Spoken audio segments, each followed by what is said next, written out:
Hola, ¿qué tal? Un gusto saludarlos en esta edición del podcast de la Universidad del Noreste, UNE Saludable. Mi nombre es la doctora Ana Lucía Chávez Bacerot y el día de hoy contamos con la presencia de un médico reconocido que está regresando a Tampico a pesar de haber hecho su formación universitaria en esta ciudad.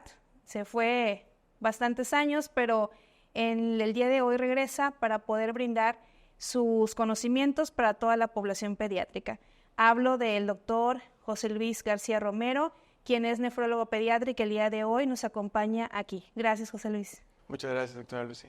Iniciando, puede llamarle la atención a la gente el decir nefrólogo pediatra. Podemos asociar la palabra nefrólogo obviamente a padecimientos del riñón, pero estamos más acostumbrados a ver esta especialidad en pacientes adultos. Si pudieras, así como introducción para todas las personas que puedan tener la oportunidad de ver el podcast, ¿qué hace un nefrólogo pediatra? Muy bien. El nefrólogo pediatra se encarga de los padecimientos que afectan el riñón justamente desde la edad prenatal, o sea, durante el embarazo, y en el paciente hasta los 18 o 20 años. Son padecimientos muy distintos al adulto. Afortunadamente, con el advenimiento de tecnología y también estudios especiales, podemos hacer detección oportuna y que pacientes que debutaban a una edad temprana se alargue y se prolongue para debutar a los 40, 50 años. Okay, excelente. Es una subespecialidad, obviamente. Yo creo que igual será un poquito complicado explicarlo. ¿Pudieras darnos un breve resumen de tu trayectoria, dónde estudiaste, a dónde te fuiste, dónde has estado y ahora que regresas? Claro que sí. Yo me formé en la Universidad Autónoma de Tamaulipas. Después hice el internado de pregrado en el Hospital General de Zona, en el regional que está en el número 6, en Ciudad Madero. Luego hice mi pasantía en Pánuco, Veracruz. Y después hice la formación en pediatría médica en el Hospital de Pediatría en Centro Médico Nacional de Occidente. Y ahí también hice la formación de nefrología pediátrica y la preparación clínica del trasplante renal pediátrico. José Luis, ya nos mencionaste dónde hiciste tu formación profesional, tanto universitaria y hospitalaria. De este tiempo que tú tienes de experiencia médica, ¿algún recuerdo que tengas, algo que te haya dejado una ganancia, obviamente profesional, una satisfacción profesional, que pudieras compartir? Digo, yo te conozco y sé todo lo que has hecho, pero las personas que puedan tener la oportunidad de ver el podcast, que conozcan también esa parte, porque es muy valiosa. Tuve la fortuna de estar formando parte de un equipo que llevó a cabo el trasplante renal pediátrico y arrancamos con unos pacientitos que estaban en espera de esta oportunidad y afortunadamente les fue bastante bien. ¿En qué ciudad fue?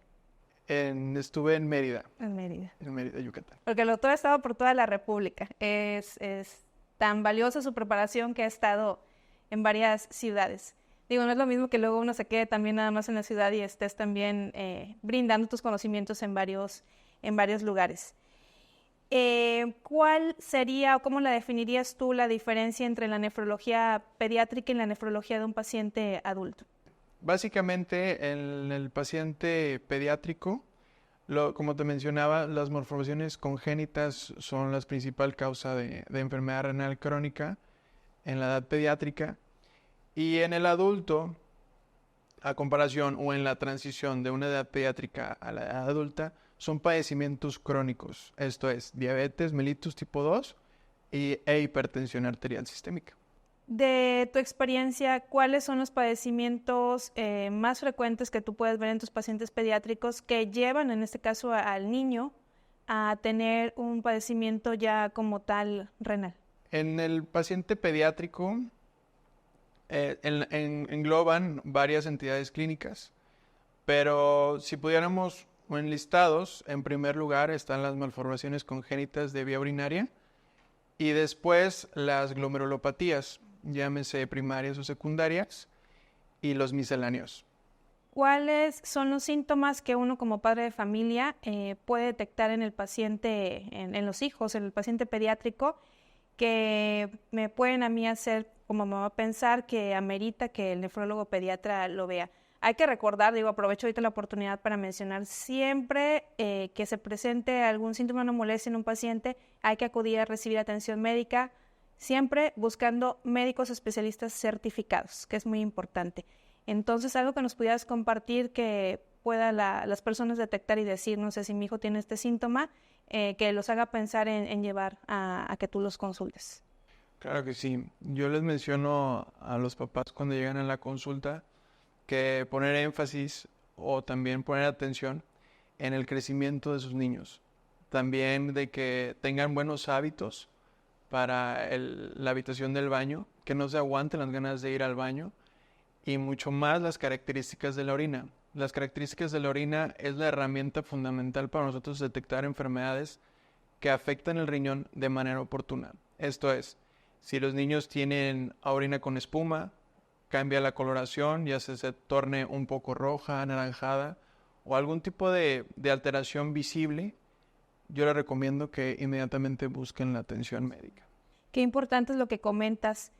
Yo creo que tú y yo recordando un poco de la infancia hace muchos años, que falta cultura en el caso de muchas escuelas en permitirle al niño acudir oportunamente al sanitario.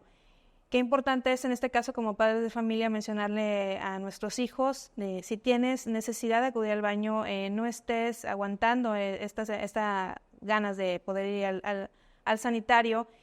Si te dicen en alguna escuela no te permiten salir, que lo menciones también porque sí, como bien comentas, es una de las causas más frecuentes que te llevan a tener un problema, en este caso en los pacientes. Tu especialidad es una especialidad, aparte de que eres pediatra y que hiciste nefrología, una especialidad de referencia. ¿Qué especialidad, aparte de la pediatría, te envían a ti pacientes? De pediatría, en la mayoría son las referencias que tenemos actualmente, pero justamente en la formación que tuve de trasplante, afortunadamente, en el advenimiento de tecnología y demás, en los pacientes adultos jóvenes, también hemos abordado a este tipo de población.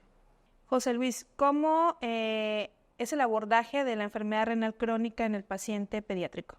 Bueno, el abordaje de las enfermedades o entidades clínicas que afectan el riñón en la edad pediátrica, básicamente dentro del check-up renal infantil, pues el historial clínico tiene relevancia, alta relevancia. Si tienen familiares de primer grado con algún antecedente de importancia, enfermedad renal o terapia de reemplazo actual, también si hay un trasfondo inmunológico en los antecedentes familiares, y luego nos brincamos a los antecedentes personales, si durante el embarazo hubo una alteración en el control prenatal que le llamaba la atención, y después de eso nos vamos al neurodesarrollo, el control de esfínteres, y pues el abordaje es alguna alteración que ellos refieran, si el niño no va al baño recurrentemente, tiene estreñimiento o alguna característica o anormalidad durante hacer la micción, que pujen, que tengan un detalle por ahí o incluso las características de la misma. De la misma.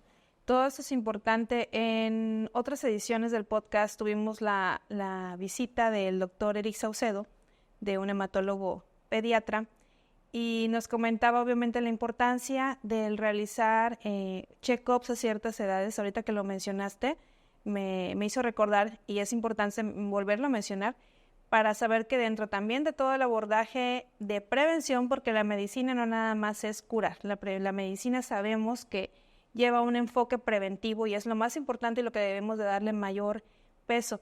Obviamente el padecimiento como tal y la rehabilitación es importante, pero la prevención la dejamos mucho en pendiente, por así decirlo, no lo hacemos con tanta frecuencia. Estamos acostumbrados nada más a tratar pacientes, pero no como tal a dar una educación en salud y una prevención. Y hablando de los check-ups que ahorita mencionas, obviamente dentro de todos los básicos de laboratorio que se toman, valoramos también la función renal del paciente, en este caso pediátrico, con exámenes de laboratorio, tanto sanguíneos y como una muestra de orina. Justamente parte del check-up el renal infantil, Pues dentro de los antecedentes, que es el historial clínico que tiene alto peso, nos vamos a los auxiliares diagnósticos. Afortunadamente hay muestras que ayudan de manera indirecta a ver el bienestar del funcionamiento renal. Dentro de ellas están las pruebas específicas o de la química sanguínea, que es la creatinina, la urea, el BUN, el ácido úrico y también el examen general de orina. Con el estudio bioquímico y el sedimento nos dice o nos da información vital si dónde se encuentra incluso el daño Así o es. un acercamiento. ¿Qué medidas de prevención pueden tomar los padres de familia, digo, aparte de lo que se mencionó hace unos minutos, para cuidar la salud renal, en este caso del paciente? Desde medidas higiénico-dietéticas que nos pudieras recomendar. Muy bien, dentro de las medidas preventivas son una adecuada hidratación, ya de acuerdo a la edad del paciente, porque es muy importante recalcarle a los papás de que la hidratación antes de los 6 meses es exclusivo del seno materno. Ya después de los 6 meses, según la Organización Mundial de la Salud, refiere que es optativa el ofrecerles agua. Y después de eso, manteniendo un estado de hidratación adecuado, de acuerdo también a si tiene actividad física o no, los requerimientos del niño diario. También evitar a toda costa los endulcorantes, también evitar a toda costa la sal, la cantidad de sal. El ejercitarse también es importante adecuarse a los niños. Y mucho más importante, si tienen algún antecedente por parte de la mamá o el papá, yo les recomiendo que busquen atención de un nefrólogo pediatra. Así es. ¿Cuántos vemos pacientes así pediátricos que por tener sed o no haber ingerido una suficiente cantidad de agua, los padres les compran bebidas energéticas de esas hidratantes, ¿no? Que tienen alto contenido de sodio? Algo que pudieras mencionarle a la gente que nos está observando, porque digo, uno como médico sabe, lo ideal es tomar agua, pero ¿qué tan recomendable no es que el niño o puede ingerirlo alguna vez ocasionalmente o de plano no hacerlo? Pues yo les recomiendo de que la ingesta de sal sea limitada y mucho más si hay un antecedente de importancia, alguna enfermedad ya presente en el niño. En el caso te voy a mencionar que es el síndrome nefrótico. En el síndrome nefrótico, particularmente, una de las recomendaciones o medidas también dentro del tratamiento médico es la limitación y la ingesta de sal. Y pues sí, no es regla de que los pacientitos tengan una ingesta asegurada de sal durante el día, pero pues también limitarlos, porque ellos están en crecimiento y desarrollo. Yo les recomiendo que busquen también asesoría por un nutriólogo, si tienen algún tipo de duda. Así es. Y no para tener obviamente un padecimiento renal en la edad pediátrica es necesario, es importante y son de las principales causas los antecedentes perinatales que comentas y familiares, pero también puede haber un padecimiento de novo, algo que se presente sin tener estos antecedentes. Y sabemos uno como médico que hay padecimientos hasta respiratorios que te pueden llevar a tener un problema como el que mencionas. ¿Algo que se le pudiera mencionar a la gente de esto? Hay entidades que se denominan síndromes neuroendocrinos. Aunque el paciente haya nacido pues sin algún antecedente de importancia, el neurodesarrollo normal, pero el debutante podría ser un traumatismo en la cabeza y desencadene así una alteración que involucre ya las concentraciones de electrolitos y también la capacidad de dilución de la orina normal, y ahí es donde nos llama la atención el síndrome neuroendocrino o diabetes insípida o también síndrome del perdedor de sal. Diversas entidades clínicas podrían aparecer de manera abrupta o súbita. Nosotros aquí en la Universidad del Noreste, en la Escuela de Medicina Dr. José Sierra Flores, tenemos materias obviamente de investigación porque es uno de los objetivos de la licenciatura, que el médico también tenga una formación que te lleve a participar en investigación y que te lleve a tener todo el conocimiento. de esto. Y sabemos que es importante que los médicos todos tengamos este tipo de formación. Si puedes compartirnos qué tipo de participación has tenido tú, porque digo, yo sé que has tenido participación en investigaciones clínicas y publicaciones que hayas realizado para que la gente pueda también conocer. Pues si bien lo mencionas, en el crecimiento laboral, incluso también en la formación de los futuros médicos, impulsar la investigación es una herramienta útil y más porque es el sustento, porque van a crear nuevas terapias, nueva terapéutica y también medidas preventivas. Afortunadamente, en mi formación sí he realizado investigación. Dentro de ellos son casos anecdóticos y también son pacientes que incluso en la edad pediátrica ya actualmente estamos viendo que entidades que nosotros teníamos en nuestra formación hace muchos, que se pensaba que eran entidades clínicas propias del adulto, pero ya estamos viendo que se están presentando en edades más tempranas. Así es. ¿Algún caso, José Luis, que recuerdes que publicaste como tal vez un artículo de un reporte de caso que puedas compartir? Me llamó mucho la atención durante la formación de trasplante la peculiaridad de los pacientes. Son pacientes muy complejos en el control y también el encontrar al potencial receptor o idóneo y también al potencial donador. Pero una de las entidades clínicas fue la trombofilia. Ahí es donde me di cuenta que la interacción de múltiples o el manejo multidisciplinario es indispensable para tener un trasplante exitoso. Así es.